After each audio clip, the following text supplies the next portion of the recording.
UG परीक्षेत म्हसळ्याची दीक्षा बोरकर 617 गुण मिळवून गुणवत्ता यादीत. हिंदू ग्रामस्थांसह मान्यवर मंडळींकडून विशेष सत्कार. नॅशनल इलिजिबिलिटी कम एंट्रन्स टेस्ट UG 2024मध्ये घेण्यात आलेल्या परीक्षेचा निकाल नुकताच लागला.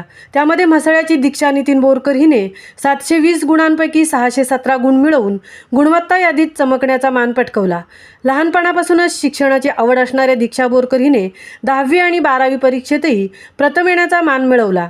मेडिकलला जाणाऱ्या विद्यार्थ्यांसाठी UG सारखी अवघड परीक्षा देऊन गुणवत्ता यादीत आल्यास मनासारख्या महाविद्यालयात मेडिकलसाठी प्रवेश मिळणं सोपं जातं.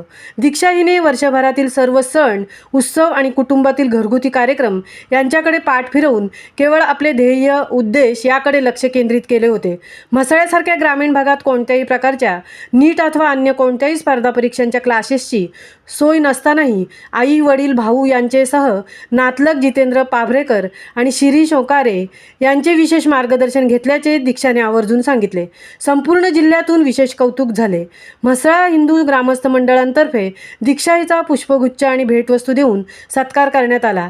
या प्रसंगी हिंदू ग्रामस्थ मंडळाचे सचिव सुशील यादव, नगराध्यक्ष संजय कर्णिक, नगरसेविका राखी करंबे, पत्रकार उदय कळस, समीर बनकर, गौरव पोद्दार, प्रदीप कदम, महेंद्र ढवळे, भालचंद्र करडे, सुनील अंजर्लेकर, सौ श्वेता मंगेश बोरकर, नीता नितीन बोरकर, नीता ढवळे, प्रकाश उर्फ बाबा करडे, राजेंद्र बोरकर, तोंड सुरेश, सरपंच सुरेश महाडिक, मंगेश बोरकर, योगेश करडे, यतीन करडे, प्रतीक गोविलकर आदी मान्यवर उपस्थित होते. याप्रसंगी मनोगत व्यक्त करताना दीक्षा हिने सांगितले की माणसाने सर्वप्रथम आपले ध्येय निश्चित करणे अत्यावश्यक असून तसे केल्यास यश निश्चितपणे मिळते. परीक्षेच्या आठवड्यात मी अचानक आजारी पडले, परंतु खचू न जाता माझ्या ध्येयपूर्तीसाठी मी ठरवलेले लक्ष्य प्राप्त केले. यासाठी मला माझे आई, वडील आणि भाऊ सोहम बोरकर यांनी धीर दिला. त्यामुळेच आजचे हे यश मी पाहू शकले. अशा भावना दीक्षाने महामुंबईजवळ व्यक्त केल्या. महामुंबईसाठी संजय खांबेटे, म्हसळा. या सर्व म्हसळा शहरातली 12वी दीक्षा बोरकर आहे. जी आता नीट एक्झाम UG मेडिकलची असते ती चांगल्या मार्कने पास झाली. तिच्याशी आपण संवाद साधूया. ही पूर्ण हे झाली प्रवृत्ती शिक्षकांकडनं काय शिक्षक कसं काय तू आला त्याबद्दल मनात आलं? मी प्रथम सांगेन की मी न्यू इंग्लिश स्कूलमध्ये 5th to 10th पर्यंत शिकलेली आहे आणि 11th-12thला मला भावाकडून इन्फॉर्मेशन भेटली की नीट एक्झाम कशी द्यायची, ऑनलाईन की ऑफलाईन, त्यांनीच सगळं मला सांगितलं.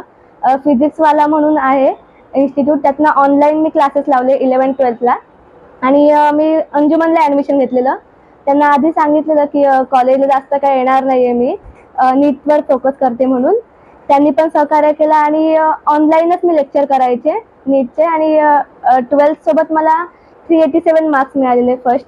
आणि मग जरा डिप्रेस होऊन भाऊनी समजावलं की फर्स्ट अटेम्प्टला तू एवढे मार्क्स आणलेस, सेकंडला किती आणशील, म्हणून मग त्यांनी परत मग ड्रॉपरची बॅच घेतली फिजिक्सवालामध्येच आणि तिथूनच केलं मी.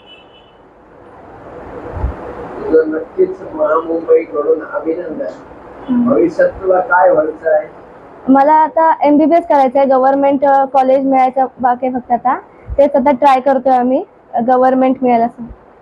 तुला शुभेच्छा आहेत.